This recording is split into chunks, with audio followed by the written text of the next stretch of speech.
In the age of betrayal, honor was a weapon. In the age of siege, kindness was a declaration of war. He was Japan's most feared warlord, a dragon in armor, undefeated in single combat. His rival, a tiger, trapped, starving, running out of salt. And what did the dragon do? He sent him salt. Not to make peace, but to say, I will defeat you not by starvation, but by sword. Then he charged, and for 14 years they fought 5 great battles, thousands dead. Yet never hatred, only respect, only fate. This is not just war. This is Bushido, at its most beautiful, and most unsolved. In the winter of 1560, the warlord of Kai province, renowned for his disciplined cavalry, iron logistics, and the fearsome banner bearing the words *Frinkhazen*, faced a crisis no battlefield charge could resolve. His domain was running out of salt. This was no minor inconvenience. Salt was the invisible backbone of a Sengoku war machine. It preserved fish and vegetables through harsh winters, cured wounds to prevent infection, stabilized horse feed, and maintained the electrolyte balance of soldiers marching for weeks across mountainous terrain. Without it, morale eroded, rations spoiled, and armies weakened from within. The blockade had been orchestrated not by his northern rival, but by the Hojo clan of Odawara, who controlled the coastal shipping lanes of Suruga Bay. By severing this maritime lifeline, they hoped to cripple the mountain warlord economically and psychologically, forcing him to divert troops, negotiate, or collapse from attrition. Reports from Kai spoke of soldiers trading rice for handfuls of brine-soaked cloth, of blacksmiths reusing the same salt baths until the metal came out pitted. Whispers spread in the camps, the tiger's fangs rusting. Word of this vulnerability inevitably reached the northern stronghold of Kasugayama Castle, perched high in the snow-laden mountains of Echigo. There, the dragon, ascetic, strategic, and steeped in the Zen Buddhist ideals of righteous conduct, convened his council. His advisors were unequivocal. Let him starve. This is divine opportunity. Strike now, while he is weakened. To do so would have been tactically sound, politically astute, and entirely expected. Yet the dragon refused. He saw not an opening for conquest, but a test of principle. If victory came not through martial excellence, but through the slow, invisible erosion of an enemy's sustenance, was it truly victory, or merely opportunistic decay? In a decision that stunned even his closest generals, he ordered the preparation of salt. Not a token gesture, but a substantial shipment. Barrels of coarse sea salt, harvested from the western coast still loyal to him. These were loaded onto unguarded carts, accompanied by no escort, no demand, no conditional terms. Only a single scroll, written in firm, classical calligraphy. It read, I do not contend with hunger. I contend with the sword.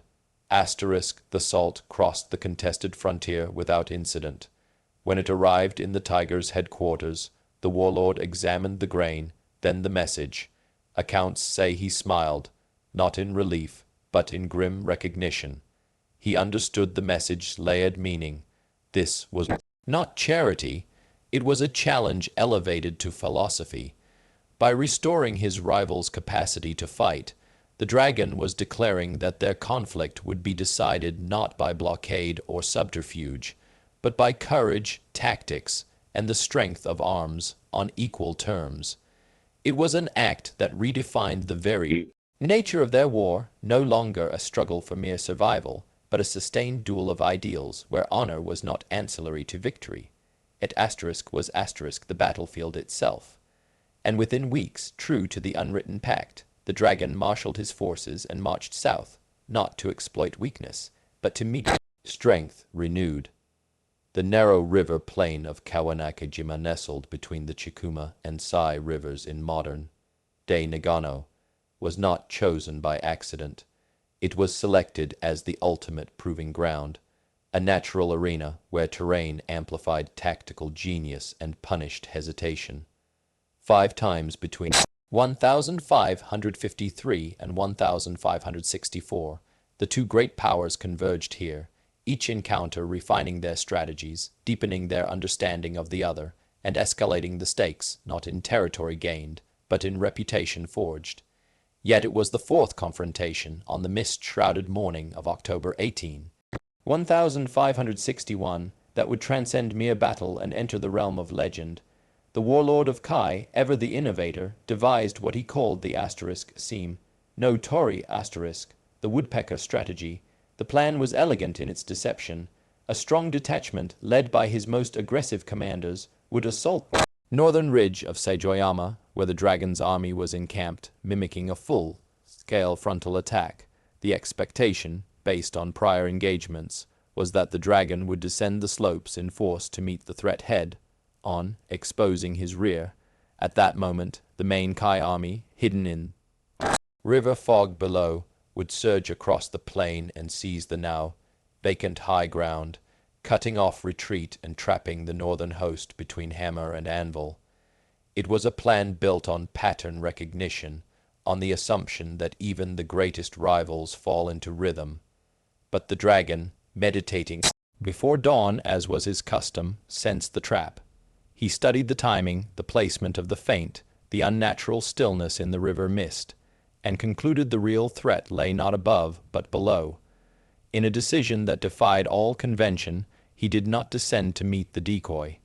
Instead, he ordered his entire force, elite cavalry, ashigaru spearmen, archers, to move silently down the mountain's southern slope, through thick underbrush and across the shallow, icy Sai River, emerging not behind the decoy, but directly in front of the hidden main army, positioned precisely where the Kai warlord himself commanded.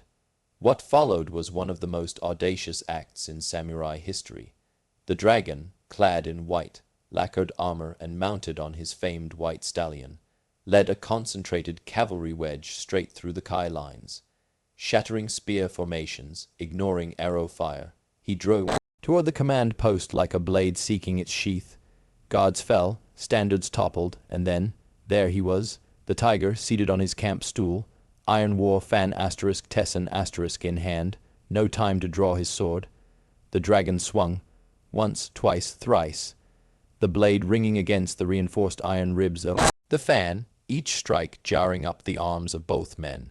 For a breath, the world narrowed to two figures in the chaos, snowflakes catching in their beards, eyes locked, neither yielding, neither shouting. Only the raw, unspoken acknowledgement of two forces colliding at the peak of their craft. Around them, the battle erupted into a meat grinder. Kai's famed cavalry, caught mid-deployment, struggled to form ranks. The dragon's spearmen held the center with desperate discipline. The fog, once an ally to deception, now swallowed units whole, turning coordinated charges into isolated duels. By day's end, the plain was carpeted in armor and blood, over 800 dead, including the tiger's beloved younger brother, Nobushige, who fell holding the retreat open. Neither side held the field decisively, yet both understood this was not a battle lost or won. It was a covenant renewed in steel, snow, and sacrifice. The staggering human cost of their rivalry, nearly 25,000 recorded dead across 14 years of near-continuous conflict, stands in stark contrast to the near-total absence of treachery, betrayal, or dishonorable conduct between the two warlords and their domains. This was not war waged in the shadows of poisoned cups or midnight assassinations, common tactics elsewhere in Sengoku Japan, but a prolonged, open confrontation where rules, however unspoken, were rigorously observed. After brutal engagements like the Fourth Battle of Kawanakajima, where casualty rates in elite units exceeded 70%, and bodies lay stacked in the river shallows, neither side prevented the retrieval of their dead. Instead, temporary truces were declared, often lasting days, to allow for the solemn collection and cremation of fallen warriors, their ashes sent home with honor. Prisoners of rank were rarely executed. More often, they were held briefly, treated with respect, and exchanged in formal ceremonies that resembled diplomatic summits more than prisoner swaps.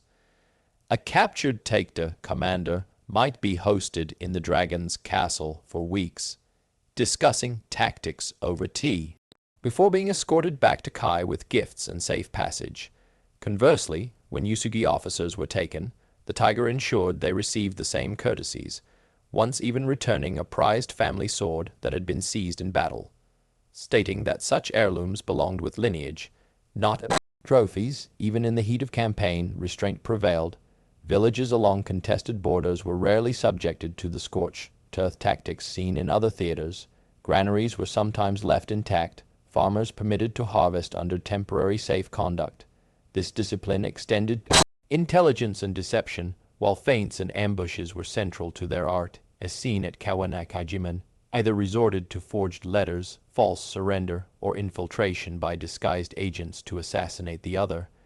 Their spies reported on troop movements and supply lines, not on bedroom vulnerabilities or familial weaknesses.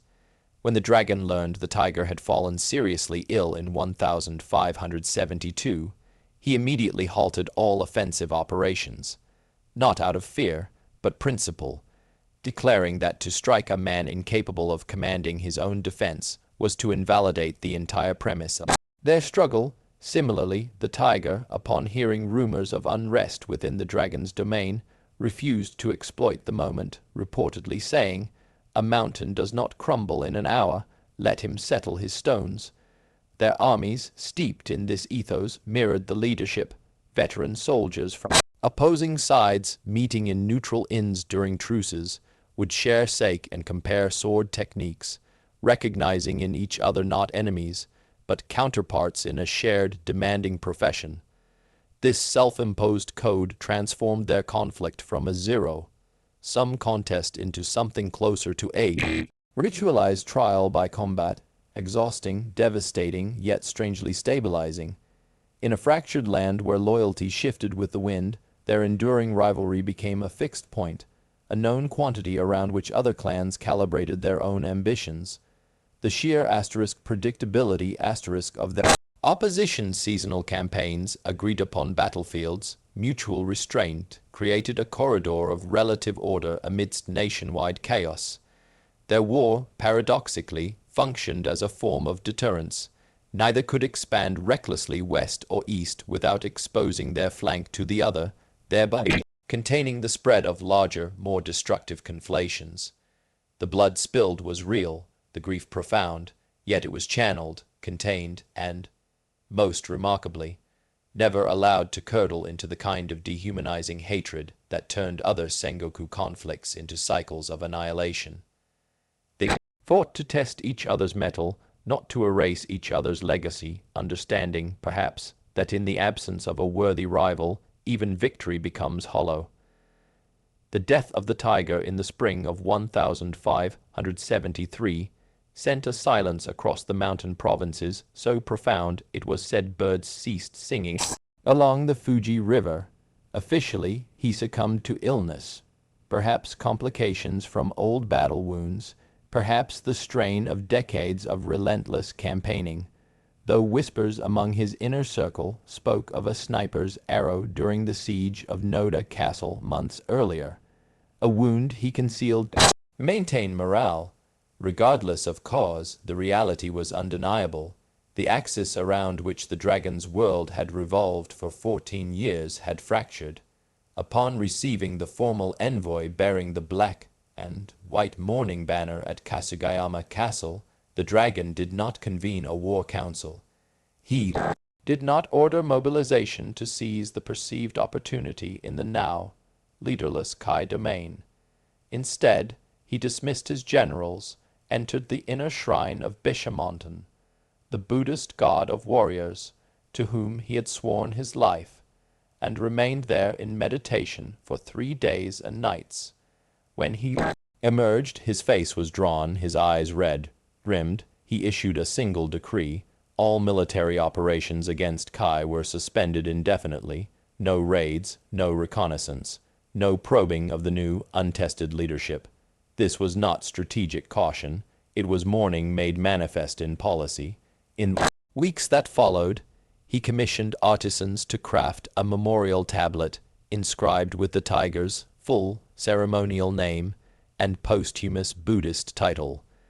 He ordered priests to chant sutras for 49 days, the traditional period for guiding a soul through the afterlife, naming the tiger not as a foe, but as a companion on the path. Most tellingly, he directed that a portion of his own personal rice stipend be sent annually to the tiger's family temple, ensuring perpetual rights for his rival's spirit. But the most enduring gesture was physical. Within the precincts of his own castle's main temple, he had a small annex constructed. Inside, beneath a simple thatched roof open to the mountain winds, he placed two objects side by side on a lacquered stand: his own personal katana, the blade that had struck the tiger 3 times at Kawanakajima, and a set of the tiger's armor gifted years earlier during a rare truce. They stood not as trophies, but as equals, bathed in the same incense smoke. He visited this shrine often, especially on the anniversary of the 4th battle, sitting in silence before the crossed swords and lamellar plates. To his closest retainers, he confided the depth of his loss, speaking not of military advantage forfeited, but of existential imbalance. A sword, he once remarked, gazing at the armor, knows its worth only against a whetstone of equal hardness. Without it, the edge grows dull, not from disuse, but from lack of true resistance. His grief was not sentimental. It was philosophical, rooted in the belief that their conflict had purified both men, forcing each to refine strategy, discipline, and character to their utmost. With the tiger gone, the dragon no longer faced a mirror, but a void. Future campaigns against other clans, against the rising power to the west, felt different, necessary, perhaps, but devoid of the transcendent clarity their rivalry had provided. He continued to fight, continued to win, yet contemporaries noted a change. The fierce, almost joyful intensity he brought to battle against the tiger never fully returned. He had lost not an enemy, but the one man who understood the language of his ambition, the measure of his honor, the weight of his solitude. In preserving his rival's memory with reverence, he ensured their war remained not a scar on history, but a testament to the idea that the deepest respect can be forged in the heart of conflict, and that some bonds are sealed not in peace, but in the relentless, honorable pursuit of mastery against a worthy opposite. The enduring power of this rivalry lies not in its battles, however brilliantly fought, but in how it exposes the living, breathing reality of Bushido *, a code often flattened in modern memory into stoic silence or blind loyalty, yet here revealed in its full, complex humanity, a framework for conducting war with meaning, even dignity, in an age defined by its absence, far from demanding unquestioning obedience to a lord, as later Edo period interpretations would rigidify it. Bushido in the Sengoku era was deeply personal, ethical, and situational, centered on integrity of action and the quality of opposition act of sending salt was not an aberration. It was Bushido in its purest expression, the refusal to degrade the contest to mere survival. To win by starving a rival was to win despite his strength, not because of one's own. True victory in this world view required the adversary to be at his fullest capacity, physically, mentally, morally, so that triumph, when it came, reflected genuine superiority, not circumstantial advantage. This principle extended to the battlefield itself. The dragon's charge at Kawanakajima was not reckless bravado, but a deliberate assertion of *, the pathos of things, the acceptance of impermanence and the beauty found in decisive, honorable action, even at the brink of death. Likewise, the tiger's use of the iron war fan instead of drawing his sword in that instant was not cowardice, but adherence to *ray propriety. To kill a mounted adversary with a handheld blade in close quarters was dishonorable. The fan, a symbol of command, was the appropriate tool for defense in that context. Their restraint, no poisoning, no night raids on camps, no targeting of non-combatants, was not naivety, but strategic cultivation of *mayo*. Honor, understanding that a reputation for righteousness attracted loyal retainers, secured alliances, and bestowed legitimacy far more durably than fear alone ever could. In a landscape where warlords rose and fell on betrayal, where sons overthrew fathers and allies became executioners, overnight their 14-year duel stood as a radical alternative, a conflict governed by mutual recognition, where the goal was not annihilation, but preservation of the test itself. This dynamic created a paradoxical stability. Their very opposition prevented either from overextending into domains that would provoke coalitions against them, acting as a counterweight that slowed the descent into total war. Their legacy, preserved in chronicles like the Koyo Gunkan and local folklore, became didactic. Generations of samurai studied their campaigns not just for tactics, but for ethos, the salt shipment, the shared shrine, the tears for a fallen rival. These were not footnotes, but central texts in the unwritten curriculum of leadership. They demonstrated that the highest form of strength was not the capacity to destroy an enemy, but the wisdom to recognize in him indispensable counterpart to one's own identity, a truth that transcends feudal Japan. It speaks to physicians in rural clinics weighing compassion against duty, to engineers building bridges in divided lands, to anyone who believes that the fiercest contests can, if conducted with principle, forge not division but a deeper, more resilient kind of unity. In honoring his rival, the dragon did not weaken himself. He consecrated the struggle, ensuring that history would remember not just who won, but why it mattered. 14 years, 5 battles, 1 sack of salt. In the end, neither man conquered the other's land, neither erased the other's name, and yet together they shaped an era. Their war reminds us that history is not only written in victories and defeats, but in the choices made between them, in the moments when power could have been abused, yet was withheld, when hatred could have consumed, yet was channeled, when a rival could have been broken, and instead was honored.